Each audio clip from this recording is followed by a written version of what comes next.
সেদিন আমরা এমন একটা জায়গায় গিয়েছি, এই জায়গাটা অনেকটাই আন্ডাররেটেড একটা জায়গা বলা যায়। ঢাকার বাইরে থেকে অনেকেই পিকনিকে আসে বা বিভিন্ন স্কুল থেকে নিয়ে আসে, কিন্তু ঢাকার ভেতরের মানুষ আমার কাছে মনে হয় এখানে কমই আসে। এখানে ফ্রাইডেতে ভিড় থাকে, কিন্তু আদার্স ডেগুলোতে এতটাও ভিড় থাকে না। এটা হচ্ছে বিমান বাহিনীর জাদুঘর আগারগাঁতে। আমার বাসা থেকে যেহেতু খুবই কাছে, তাই অনেক আসা হয়।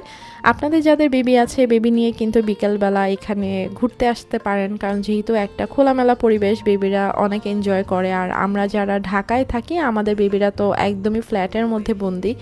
আমার কাছে খুবই মায়া লাগে। আমার মনে হয় আমার মেয়েটা যদি একটু খোলামেলা পরিবেশে বড় হতো, তাহলে আমি খুব হ্যাপি হতাম। ও খুব বাইরে বের হওয়া পছন্দ করে। আর এখানে আসলে যেটা হয় যে আমরাও একটু খাওয়া দাওয়া করার জায়গা পাই। রেস্টুরেন্ট আছে ভেতরে অনেকগুলো, তারপর বিভিন্ন রকমের রাইড আছে, বড়দের রাইড আছে, ছোটদের রাইডও আছে, লেকের মতো আছে কয়েকটা, সেখানে বোট রাইড করা যায়। তারপর আরও অনেক অ্যাক্টিভিটিস আছে, আপনারা এখানে আসলেই দেখতে পারবেন। ও আচ্ছা, বেস ক্যাম্পও কিন্তু এখানে আছে বাচ্চাদের জন্য। এগুলো নতুন করেছে, আগে এগুলো ছিল না। আগে যারা এসেছেন তারা আবারও আসবেন, কারণ নতুন করে কিন্তু ওরা অনেক কিছু অ্যাড করেছে। আমি লাস্ট যখন এসেছিলাম তখনের থেকে এখন আরও অনেক চেঞ্জ হয়ে গিয়েছে।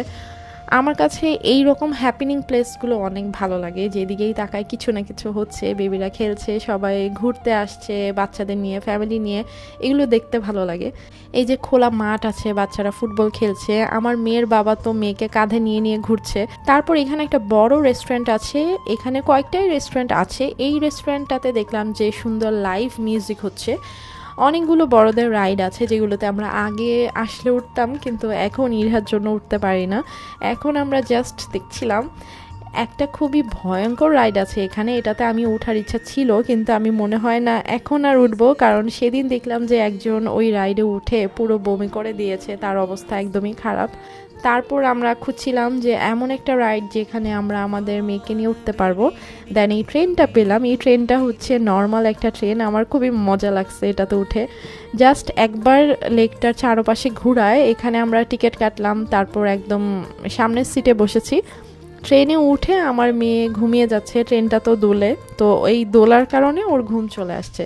আমি বুঝতে পারিনি যে ট্রেনটা কোনো ভূতের বাড়ির ভেতর দিয়ে যাবে। ছোটোবেলায় এরকম ট্রেনে অনেক উঠেছি, কিন্তু বড় হওয়ার পরে আমি আর ওঠা হয়নি। তো এটা দেখলাম যে মাঝখানে একটা ভূতের বাড়ি ভেতর দিয়ে গেল। অনেক বাচ্চারা ছিল, বাচ্চাগুলোতে এত চিৎকার করছিল। ভয়ের তেমন কিছু নেই, খুব বেশি ভয় লাগে না, কারণ ফেক ফেক বুঝাই যাচ্ছিল। কিন্তু তারপর অন্ধকার ছিল, তো বাচ্চাগুলো খুব মজা পাচ্ছিল, মজা করে চিৎকার করছিল আর কি।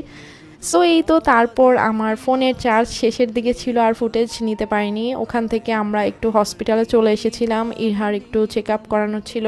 সো আজকের ব্লগটা এটুকুই। এইরকম র্যান্ডম কোনো একটা ব্লগ নিয়ে আবারও চলে আসবো। আজকাল ব্লগ আমি দিতেই পারি না, খুবই ইনঅ্যাক্টিভ হয়ে গেছি। ট্রাই করছি অ্যাক্টিভ হওয়ার আমার পেজে, দেখি কতটুকু পারি। আজকের মতো আল্লাহ হাফিজ, আসসালামু আলাইকুম এভরিওয়ান।